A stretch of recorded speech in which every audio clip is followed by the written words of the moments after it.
সুপ্রিয় দর্শক মণ্ডলী, আশা করি সবাই ভালো আছেন ইমান এবং স্বাস্থ্যে। আমিও ভালো আছি আপনাদের দোয়ায়। যে যেখান থেকে দেশ ও দেশের বাহিরে আমার ভিডিওটা দেখছেন অবশ্যই ক্ষমা সৌন্দর্য দৃষ্টিতে দেখবেন। পোলাপাইন মানুষ, ক্ষমা না করলে কি আর হয়। তো রান্নাঘর থেকেই শুরু করে দিয়েছি আজকের ভিডিওটি। শুরুতেই ফ্রেশ করলা ভাজি, যার উপকারিতা বলে শেষ করা যাবে না।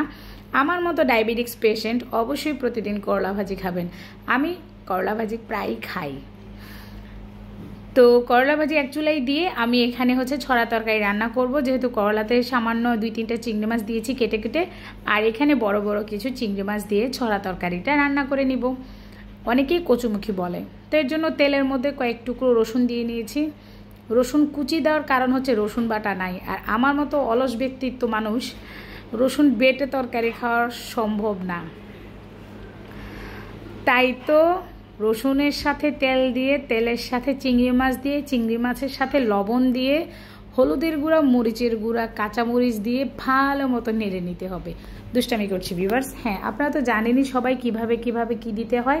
আসলে রান্নাটা আর্ট, আর হলুদ, মরিচ, লবণ, ধনে গুঁড়া, জিরার গুঁড়া এগুলো ছাড়া আসলে রান্না করা যায় না। আদা রসুন পেস্ট মানুষ খায়, আবার কেউ খায় না, কেউ অল্প খায়, কেউ বেশি খায়, এটাই স্বাভাবিক। তাই যে এখন পেঁয়াজগুলো দিয়ে নিয়েছি সুন্দর করে, এবং নাড়াচাড়া করে আমি এর মধ্যে যা যা উপকরণ দরকার সবগুলো দিয়ে নিব। এর মধ্যে আমার আপু ভাইদের কাছে একটা ছোট্ট রিকোয়েস্ট, যারা আমার ভিডিওটা দেখছেন কিংবা দেখেন, আমাকে ওয়াচ টাইম দেন, আপনাদের অসংখ্য ধন্যবাদ আপনাদের মূল্যবান সময় আমাকে দেওয়ার জন্য। আর নতুন ভাই আপুদের উদ্দেশ্যে একটা কথা বলছি, আপনারা অবশ্যই সাবস্ক্রাইব করবেন, কমেন্টস করে ভিডিওটি ফুল ওয়াচ করে চুপ করে বসে থাকবেন। আমি দৌড়ে চলে আসব, কথা দিচ্ছি। তো আমার সব মশলা দেওয়া শেষ। এবার পানি দিয়ে দিব। পানি দিয়ে একটু মশলাটা কষিয়ে নেব। তার আগে যে কাজটা করেছি, এবার একটু ব্যতিক্রম, ছড়াগুলো দিয়ে নিয়েছি। তো ছড়াগুলো দিয়ে আবারও ভালো মতো করে নেড়ে চেড়ে নিব। ছড়াটা একটু কম হয়ে গিয়েছে, তো আমি চালাকি করে আবার এর মধ্যে একটা আলুকে ছড়ার মতো কেটেও দিয়ে দিয়েছি, সেটা স্কিপ হয়ে গিয়েছে। আমাদের রান্নাঘর আপু আমাকে লিখেছে, মাশাআল্লাহ ভিডিওটা দেখে ভালো লাগলো, আলমারিটা 10 বছরেও অনেক সুন্দর আছে, মাটির জিনিসগুলো আরও অনেক কিছু, ভাতের বলক এসেছে, রাতে সব গোছানো, দেওয়ালের দাগ ঘষে মেজে পরিষ্কার করা, পেঁয়াজ মরিচ তেলে দিয়ে ভর্তা, সব মিলিয়ে মাশাআল্লাহ। আপুর জন্য অসংখ্য ধন্যবাদ সুন্দর একটি কমেন্টস করার জন্য। করলা ভাজিটা এখনও কমপ্লিট হয়নি, একটু হলুদের গুঁড়া দিয়ে নিয়েছি, সাদা হলে মেয়েটা আবার খেতে চায় না। তো করলাটাকে তুলে আমি এই ফাঁকে একটা ডিম ভেজে নিচ্ছি। আমার তৌফিক উঠে গিয়েছে, সকালে নাস্তাটা করাতে হবে, তার জন্য ডিমটা ভেজে নিচ্ছি। সকাল সকাল সবার নাস্তা হয়ে যায়, শুধু তৌফিক ঘুম থেকে উঠে দেরি করে, আর ওর জন্যই তার নাস্তাটা আসলে তৈরি করতে কিংবা খাওয়াতে অনেক সময় লেগে যায়। আমরা কেউ হয়তো পান্তা ভাত, আলু ভাজি, রুটি এগুলো খেয়ে নেই, কিন্তু তার জন্য ডিম ভেজে নিতে হয়। ডিম দিয়ে কিংবা নিউট্রেলা দিয়ে, জেলি দিয়ে ওকে খাওয়াতে হয়। 3টা বাচ্চা নিয়ে সংসারে অনেক সমস্যা, অনেক ভেজাল, সব কিছু মিলিয়ে আমি আপনাদের পাশে আছি। অবশ্যই আমাকে সাপোর্ট করবেন, আমাকে একটু ওয়াচ টাইম দিবেন। আমিও আপনাদের পাশে আছি, অনেক কষ্ট হয়, তারপরেও কিন্তু আমি আপনাদের পাশে আছি। এই যে করলা ভাজিটা আবারও চুলাই দিয়ে নিলাম, দিয়ে আবারও নাড়াচাড়া শুরু করে দিয়েছি। এখনও কমপ্লিট হয়নি। এইদিকে ছড়া তরকারির মধ্যে একটু পানি দিয়ে নিলাম।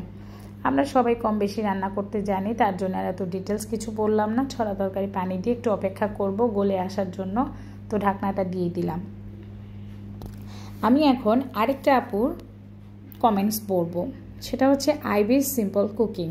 ওকে আমি বনু ডাকি। তো আমাকে লিখেছে, সোনা বনু, চিমটি, আমারও এরকম আরএফএলের আলমারি আছে, তবে কিচেনে নয়। কিচেনের সব কিছু আলমারিতে গুছিয়ে রাখার আইডিয়াটা দারুণ।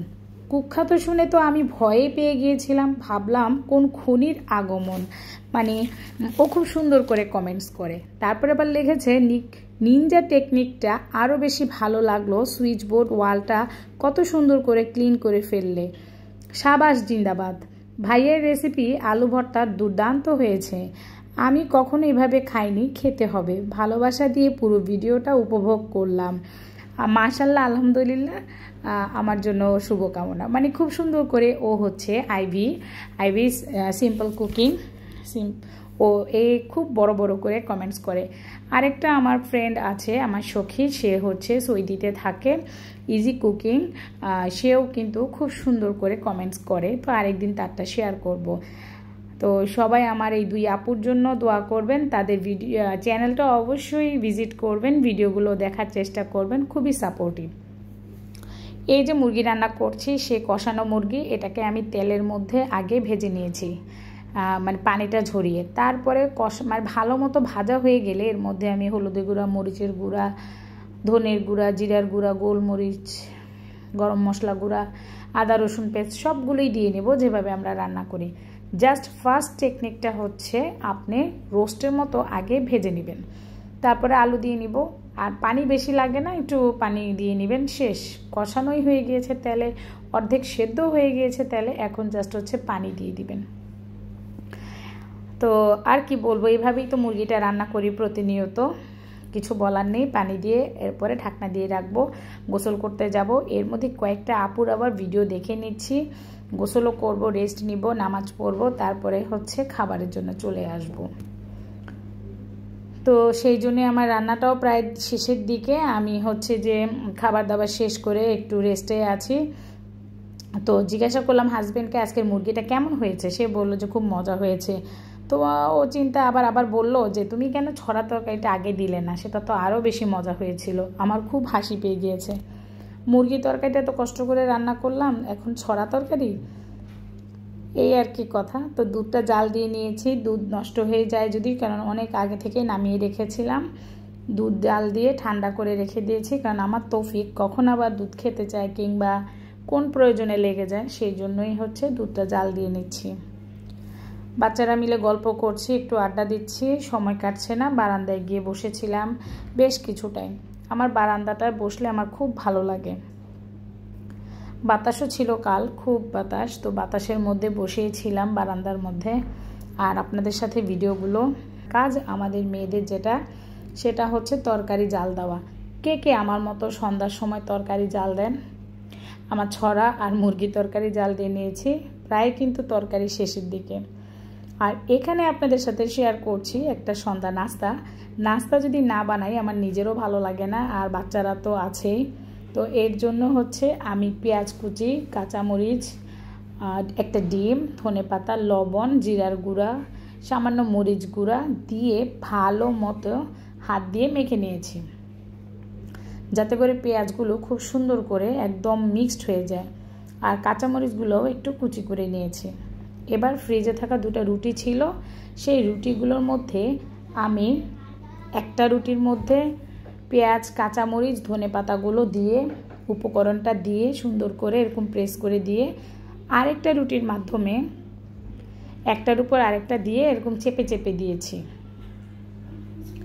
যাতে করে বোঝা যায় যে এটা একটা মোগলাইয়ের মতো হবে। মানে এটা হচ্ছে একটা সুন্দর ডিমের পুরভরি রুটি। আপনারা যে নামে এটাকে নামকরণ করেন না কেন, এটা কিন্তু মাশাআল্লাহ খেতে দারুণ হয়েছে। তো আমি আরেকটা রুটি দিয়ে দেখেন চেপে চেপে দিচ্ছি, ভিতরের উপকরণগুলো যেন বের হয়ে না যায়। যেহেতু আমার মোগলাই খেতে ইচ্ছা করছে, ডক্টরও না করেছে বাহিরের খাবার খেতে, হোটেলের তেল, আমার এক ফ্রেন্ড আছে, মানে আমার হাজব্যান্ডের বন্ধু পরিচিত, উনি বলেছে হোটেল শুরুর সময় যে তেল দেয় তারা নাকি জীবনও সে তেল পাল্টায় না। তো উনি স্বেচ্ছাই বলে যে তেল আমাদের দোকান থেকে জিনিস নিয়েন না, কিংবা কোনো দোকান থেকেই, হোটেল থেকেই নিয়েন না, এগুলো একটু খারাপ হয়। তো আমি চিন্তা করলাম দূরও নিজে ঘরে একটু বানিয়ে নেই। এই যে দেখেন অল্প তেলের মধ্যে আমি দিয়ে নিয়েছি খুব সুন্দর একটা ডিম পরোটা, এক্সিলেন্ট হয়েছে। মানে অনেকটা হচ্ছে মোগলাইয়ের মতোই, অনেকটা হচ্ছে ডিম পরোটার মতোই। সকালে ওইভাবে খেতে পারেন, বাচ্চাদের স্কুলের টিফিনও ওইভাবে দিতে পারেন, কিংবা হচ্ছে মেহমান আসলেও অতিথি আপ্যায়ন করতে যথেষ্ট সুন্দর কিংবা মজাদার একটা রেসিপি। আপনারা চাইলে এতে অনেক কিছুই অ্যাড করে নিতে পারেন। আমি যেহেতু সহজ নাস্তায় এবং সহজ উপকরণ দিয়ে তৈরি করেছি, তার জন্য আর আমি তেমন কোনো ভেজালেই যাইনি, জাস্ট একটা ডিম দিয়েই তৈরি করে ফেললাম সুন্দর একটা ডিম পরোটা। কার কার কাছে আমার এই ইউনিক রেসিপিটা ভালো লেগেছে? যদি ভালো লেগে থাকে এর জন্য অবশ্যই স্পেশালি একটা কমেন্টস হয়ে যাবে। আশা করি আমার সাথে এতক্ষণ পর্যন্ত আছেন, থাকবেন। আর সেদিন আমি কোন আপুকে বলেছিলাম যে আপু গরম অবস্থায় আমি কোনো জিনিস কেচি দিয়ে কাটি, এই যে এভাবেই, যত গরমই হোক না কেন কিংবা একটু ঠান্ডা হলে আমি এভাবেই কেচি দিয়ে সুন্দর করে কেটে কেটে নিই। তো সবাই ভালো থাকবেন, সুস্থ থাকবেন, আপনাদের সবার সুস্বাস্থ্য এবং মঙ্গল কামনা করছি। আমাদের জন্য দোয়া করবেন, ভালোবাসা দিবেন। আজ এই পর্যন্তই বিদায় জানাচ্ছি। আল্লাহ হাফেজ।